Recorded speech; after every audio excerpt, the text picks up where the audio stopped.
समाचार की ये 10वां पार्ट है और मैंने ये 6 जनवरी को स्टार्ट किया था। अब तक मैंने इस पर 10 वीडियो बना चुके हैं और रोजगार समाचार की इस सीरीज़ में मैं डेली आपको देता हूँ कंस्ट्रक्शन से जुड़ी हुई प्रोजेक्ट के बारे में जानकारी और उसमें आने वाली वैकेंसीज़ और वॉक इन इंटरव्यू की जानकारी, HR के IDs और कॉन्टैक्ट नंबर। ठीक है, आज का ये जो वीडियो है ये NCC लिमिटेड का वॉक इन इंटरव्यू है और इसमें मैं ये टॉपिक कवर करूँगा। ठीक है, सबसे पहले तो मैं आपको इसमें बताऊंगा कि वॉक इन इंटरव्यू कौन से प्रोजेक्ट के लिए है, फिर मैं आपको बताऊंगा इसमें क्या क्या डॉक्यूमेंट्स चाहिए है, कब है इंटरव्यू और ये कहाँ पर होने वाला है। फिर मैं आपको बताऊंगा इस कंपनी के रिव्यूज़ के बारे में कि इसमें क्या पॉजिटिव और निगेटिव है, क्या इसमें आपको जाना चाहिए या नहीं जाएगी। फिर उसके बाद मैं जाऊंगा इसके सैलरीज़ के बारे में कि किस तरह की सैलरी ये प्रोवाइड करता है, ताकि आपको एक ऑलरेडी आइडिया रहे कि आप पहले से जिस कंपनी में काम कर रहे हैं तो इस इंटरव्यू में आपको जाना चाहिए या नहीं। और फिर डिस्कस करेंगे सैलरी और जो है जॉब इंटरव्यूज़ के क्वेश्चंस, किस तरह के क्वेश्चन इसमें आते हैं और आप लोगों को ये जो जॉब इंटरव्यू क्रैक करने में आसानी होगी। क्योंकि दोस्तों मैं खुद वाटर सप्लाई प्रोजेक्ट्स और रूरल वाटर सप्लाई स्कीम से जुड़ा हुआ हूँ। तो ये टोटली जो प्रोजेक्ट है दोस्तों रूरल वाटर डिस्ट्रीब्यूशन पाइपलाइन का प्रोजेक्ट्स है और ये JJM यानी कि जल जीवन मिशन के अंतर्गत ऑल ओवर इंडिया में काफ़ी सारे प्रोजेक्ट्स चल रहे हैं। और पिछले काफ़ी वीडियोस में मैंने LNTs, KEC और जल जीवन मिशन से रिलेटेड वॉक इन इंटरव्यूज़ के बारे में बताया था। PNC इंफ्रा के बारे में भी बताया था, जिसमें यूपी में ही इसका वॉक इन इंटरव्यू होने वाला था। ठीक है, तो इसके बारे में मैं एक सेपरेट वीडियो बनाऊंगा जिसमें आपको water pipeline, overhead tank constructions और उसमें क्या क्या रिक्वायरमेंट है, कितना मेन पावर रिक्वायरमेंट होता है, एक ओवरहेड टैंक बनाने में कितनी कॉस्ट आती है। तो ये सब जो चीज़ें हैं एक सिविल साइड इंजीनियर्स के लिए जानना बहुत ज़रूरी है, जिससे आपको यहाँ पर इंटरव्यू क्रैक करने में मदद मिलेगी। तो चलिए आप शुरुआत करते हैं नागार्जुन कंस्ट्रक्शंस के इस इंटरव्यू के बारे में। तो दोस्तों सबसे पहले बात है कि ये जो टोटली कॉन्ट्रैक्ट वाला जॉब है, यहाँ पर कोई परमानेंट जॉब की वैकेंसीज़ नहीं है और ज़्यादातर जितने भी वाटर सप्लाई प्रोजेक्ट्स के वॉक इंटरव्यू हो रहा है वो टोटली या तो थर्ड पार्टी हैं या कॉन्ट्रैक्चुअल हैं। क्योंकि दोस्तों जल जीवन मिशन जो है 2024 तक टोटल टारगेट दिया गया है और मैक्सिमम ये 2026 तक जा सकता है। इसके बाद जो है जल जीवन मिशन के लिए जो है नया रिक्रूटमेंट नहीं आएगा, वहाँ पर वैकेंसीज़ नहीं आएगी। इसलिए टोटल जितनी भी कंपनीज़ है या तो आपको कॉन्ट्रैक्ट रोल पे एम्प्लॉयमेंट देंगी या फिर जो है थर्ड पार्टी रोल्स पर। ठीक है, तो चलिए करते शुरुआत। तो यहाँ पर दोस्तों रूरल वाटर सप्लाई प्रोजेक्ट है, ये रूरल वाटर सप्लाई का ये प्रोजेक्ट है और इसमें जो है कौन कौन अप्लाई कर सकते हैं इसको देख लेते हैं।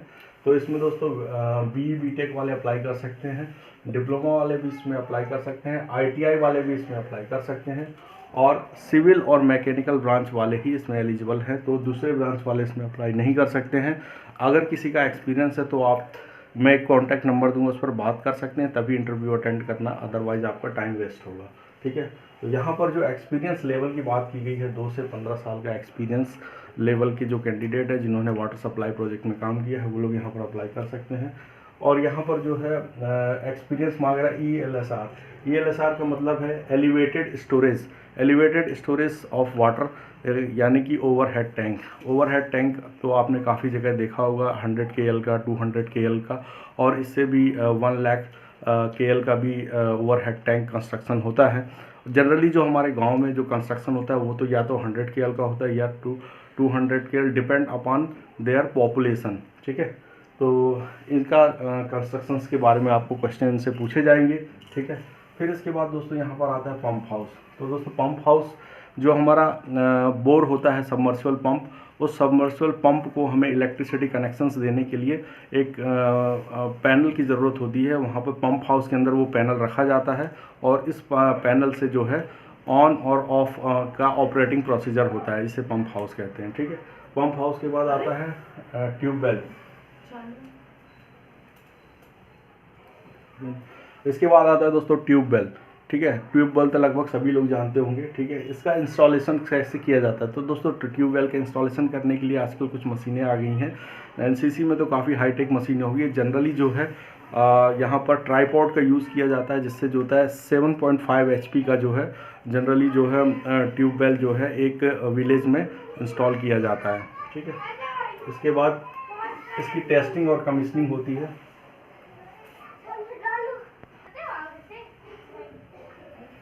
और इसके बाद दोस्तों वाटर ट्रीटमेंट प्लांट है। वाटर ट्रीटमेंट प्लांट तो काफ़ी लोग जानते ही होंगे। फिर इसके बाद राइजिंग मेन। तो दोस्तों यहाँ पर राइजिंग मेन आपको बताना चाहता हूँ, जो हमारा बोर होता है सबमर्सिबल पंप इंस्टॉल करके जिसमें, वहाँ से लेकर ओवर हेड टैंक तक जो है जो लाइन जाती है उसको राइजिंग पाइप बोलते हैं। और जो ओवर हेड टैंक से जो है गाँव तक जो पानी जाता है जिस पाइपलाइन के थ्रू, उसे जो है डिस्ट्रीब्यूशन पाइपलाइन कहते हैं। जो राइजिंग पाइप है उसमें जनरली जो होता है पीवीसी पाइप यूज़ होता है, लेकिन आजकल जो है ओपीवीसी पाइप यूज़ होने लगा है और ये काफ़ी ड्यूरेबल होता है और काफ़ी मजबूत होता है। और तो ये राइजिंग मेन में यूज़ होता है और लगभग ये 10 kg प्रेशर्स का होता है। और जो हमारी डिस्ट्रीब्यूशन लाइन है वो 6 kg प्रेशर्स में यूज होती है। डिस्ट्रीब्यूशन लाइन में भी जो होता है 3-4 प्रकार के जो होते हैं पाइप होते हैं, उसमें 4 इंच का होता है, फिर उसके बाद 3 इंच का होता है, 2.5 इंच का भी होता है, इस तरह के होते हैं। और इसके बारे में एक सेपरेट पूरा वीडियो बनाऊंगा ताकि आप लोग को इंटरव्यू क्रैक करने में बड़ी आसानी हो, ठीक है। तो फिर उसके बाद दोस्तों यहाँ पर डिस्ट्रीब्यूशन के बारे में बताता हूँ। लास्ट आता है FTPC, ठीक है। फिर उसके बाद FTPC में जो होता है ये नल कनेक्शन होता है। फंक्शनल टेप नल कनेक्शंस जो होता है, हर घर में जो है एक नल कनेक्शन बनाना होता है। इसमें एक स्टैंड पोस्ट होता है 1 मीटर का, और उसमें जो होता है एक वो बनाना पड़ता है प्लेटफॉर्म, और उसको जो है आपको कनेक्शंस पाइपलाइन, डिस्ट्रीब्यूशन पाइपलाइन के साथ जो है जोड़ना पड़ता है, ठीक है। फिर उसके बाद अब बात करते हैं यहाँ पर एजुकेशनल सर्टिफिकेट की। तो एजुकेशनल सर्टिफिकेट्स में आपको जितने भी आपके 10th 12th की मार्कशीट है, इंजीनियरिंग डिग्री की मार्कशीट है, वो आप अप्लाई यहाँ पर दे सकते हैं। एक्सपीरियंस लेटर, प्रेजेंट कंपनी में जब आप काम करें उसका अपॉइंटमेंट लेटर आप ज़रूर ले लेना, और पिछली कंपनीज में जहाँ पे आपने काम किया है उसके भी लेटर्स आप रख लेना, ठीक है। पे स्लिप की बात करेंगे तो आपको लास्ट 3 मंथ्स की पे स्लिप जरूर रख लीजिएगा, ठीक है। फिर उसके बाद आधार और पैन कार्ड तो ये है मैंडेटरी, ठीक है। इसके बाद आपको यहाँ पर 2 व्हीलर लाइसेंस, 2 व्हीलर्स का रिक्वायरमेंट का ड्राइविंग लाइसेंस होना आवश्यक है। 2 व्हीलर्स आपको कंपनी के द्वारा प्रोवाइड की जाएगी। फिर उसके बाद जो है, अगर यहाँ पर एक ज़रूरी चीज़ है, अगर आपने प्रीवियस में NCC का इंटरव्यू अटेंड किया है तो आप जो है यहाँ पर इंटरव्यू अटेंड मत करिएगा, ठीक है, क्योंकि उन्होंने स्ट्रिक्टली बोल रखा है अगर आपने पिछले जो है 1 साल में कोई इंटरव्यू अटेंड किया, सेलेक्ट नहीं हुए, तो आपको आने की ज़रूरत नहीं है, ठीक है। अब बात करते हैं NCC के रिव्यूज़ की, ठीक है। तो NCC के रिव्यूज़ की बात करेंगे तो दोस्तों यहाँ पर जो है NCC का पहले निगेटिव रिव्यूज़ बात करेंगे, फिर हम इसके पॉजिटिव रिव्यूज़ की बात करेंगे। निगेटिव रिव्यू की बात करेंगे तो दोस्तों यहाँ पर सबसे बड़ी जो समस्या आती है वो है साइट मैनेजर का रूड होना। लगभग सभी कंस्ट्रक्शन कंपनीज में यही हाल होता है। साइट मैनेजर अपने ईगो और प्राइड्स के आगे जो है किसी की चलने नहीं देता, ठीक है। दूसरा है नेपोटिज्म का मतलब होता है यदि प्रोजेक्ट मैनेजर वहाँ पर होता है वो अपने सभी प्रकार के जो होता है फैमिली मेम्बर्स को इन्वॉल्व कर देगा जिनको नॉलेज भी नहीं है, ठीक है। ये एक बड़ी समस्या होती है जो साइट इंजीनियर्स के साथ में। फिर यस बॉस कल्चर दोस्तों, यदि हम बॉस गलत होगा या सही होगा, लेकिन यू हैव टू से ऑलवेज यस बॉस। फिर उसके बाद यहाँ पर वर्क टाइमिंग की बात करेंगे तो आपको 9 AM to 11 PM तक भी काम करना पड़ सकता है, ठीक है। फिर उसके बाद यहाँ पॉलिटिक्स की बात करेंगे तो कंस्ट्रक्शन इंडस्ट्रीज़ है तो ज़बरदस्त पॉलिटिक्स होगी ही, you already know about this. फिर उसके बाद इसके बाद करेंगे हॉलीडेज़ की। तो दोस्तों यहाँ पर कोई हॉलीडेज़ नहीं है, आपको छुट्टी लेने के लिए भी बहुत मगजमारी करनी पड़ेगी। और यहाँ पर जो है नेशनल हॉलीडेज़ और संडे है तो भी आपको यहाँ पर काम करना ही पड़ेगा, ठीक है। और सबसे बड़ी बात होती है यहाँ पर बॉस की ईगो की, आपको बॉस का ईगो कभी भी हर्ट नहीं करना है, ठीक है। फिर उसके बाद contractor mistakes in engineering mistakes. अगर सब कॉन्ट्रैक्टर्स ने कोई मिस्टेक कर दी है तो समझ लो उसकी जो है खामियाजा आपको ही भुगतना पड़ेगा, ठीक है। और अब बात करते हैं पॉजिटिव पॉइंट की। तो यहाँ पर दोस्तों जॉब सिक्योरिटी, ऑल्दो ये एक ये कॉन्ट्रैक्चुअल जॉब है, लेकिन जब तक आपका कॉन्ट्रैक्ट है तब तक जो है आपकी जॉब सिक्योरिटी आपको नहीं निकाला जाएगा। और जो है उसके बाद एक्सटेंशंस का जो है आपको चांस भी मिल जाएगा यहाँ पे, ठीक है। एनवायरनमेंट की बात करेंगे तो एनवायरनमेंट ऑल ओवर ठीक ही है। फिर उसके बाद मैनेजमेंट बहुत ट्रांसपेरेंट होता है, transparent in the sense of salaries जो आपको इन हैंड आ रही है, जो आपको बात की गई है उसके बारे में पूरी आपको जानकारी देंगे, सेफ्टी क्वालिटीज़ के बारे में, आपको एकोमोडेशंस के बारे में पूरा ट्रांसपेरेंसी रहेगी। फिर उसके बाद जो होता है गुड पॉलिसी, यहाँ की पॉलिसी भी काफ़ी अच्छी है। फिर उसके बाद टाइमली सैलरी की बात करेंगे तो दोस्तों यहाँ पर आपको टाइमली सैलरी मिल जाएगी। वहाँ सैलरी के लिए कोई अलग से आपको फोर्स नहीं करना पड़ेगा। काफ़ी कंस्ट्रक्शन कंपनी में जो है सैलरी जो है टाइम पे नहीं आती है, ठीक है। HR पॉलिसी भी यहाँ की काफ़ी अच्छी है, ठीक है। तो यहाँ पर तो रिव्यू हो गया। अब बात करते हैं हम सैलरी और इंटरव्यूज़ के बारे में। तो दोस्तों सैलरी की बात करते हैं, जो सबसे मेन पार्ट होता है जिसके लिए हम जो है जॉब स्विच करते हैं, ठीक है। तो सैलरी की बात करेंगे तो मैं एक एवरेज सैलरी आपको बताऊंगा, ठीक है। इसमें ज़्यादा वेरिएशन नहीं आएगा, लगभग 5 से 10% का वेरिएशन आ सकता है, इससे ज़्यादा वेरिएशन नहीं आएगा। और कंपनी में इसी तरह की सैलरी ऑफर की जा रही है। तो दोस्तों ये CTC रहेगा। CTC का मतलब कॉस्ट टू कंपनी है, और जो तो है जो आपको हैंड सैलरी जो है इससे थोड़ा कम हो सकती है, क्योंकि इसमें बहुत सारी CTC में बहुत सारे पर्क और जो है बेनिफिट्स ऐड होते हैं जो आपको कैश नहीं मिलते हैं, बेनिफिट के द्वारा आपको दिए जाते हैं, ठीक है। तो यहाँ पर जूनियर इंजीनियर की सैलरी की बात करेंगे तो यहाँ पे 2 से 7 साल का अगर आपको एक्सपीरियंस है तो यहाँ से आपको सैलरी जो है 2.5 लाख से 4.8 लाख के बीच आपको ऑफर की जा सकती है। असिस्टेंट इंजीनियर की बात करेंगे तो यहाँ पर असिस्टेंट इंजीनियर्स के लिए आपको 5 से 11 साल का एक्सपीरियंस चाहिए पड़ेगा, जिसके लिए आपको 4.4 LPA से 6.8 LPA की सैलरी ऑफर की जाएगी। सीनियर इंजीनियर की बात करेंगे तो लगभग 7 साल से ऊपर वाले ही सीनियर इंजीनियर यहाँ पर रिक्रूट किए जाते हैं, जिसमें 5.5 लाख से आपको 6.8 लाख का CTC ऑफर किया जाता है। स्टोर की बात करेंगे तो दोस्तों स्टोर में आपको 4 से 12 साल के जो एक्सपीरियंस है उनकी जो शुरुआती सैलरी 2.5 लाख होती है, और मैक्सिमम सैलरी 4.3 लाख 12 साल के एक्सपीरियंस वालों को दी जाती है। सेफ्टी वालों की बात करेंगे तो यहाँ पर शुरुआती सैलरी है 1.8 लाख, और अगर आपका 12 साल तक एक्सपीरियंस तो मैक्सिमम आपको 5.4 लाख की सैलरी मिलेगी। अकाउंट्स डिपार्टमेंट में शुरुआती सैलरी जिनका एक्सपीरियंस 5 साल का है उनको मिलेगी 3.1 लाख, और जिनका एक्सपीरियंस 12 साल तक पहुँचता है तो उनको 5.5 LPA सैलरी मिल जाती है। सुपरवाइज़र की बात करेंगे तो दोस्तों यहाँ पर 1 से लेके 18 साल तक का एक्सपीरियंस काउंट किया जाता है।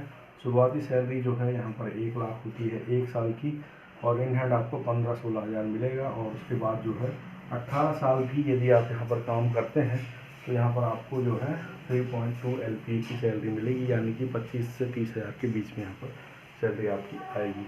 तो यहाँ पर एक तो यहाँ पर 2 प्रकार का इंटरव्यू होता है। यहाँ पर एक तो टेक्निकल होगा, दूसरा HR राउंड होगा, ठीक है।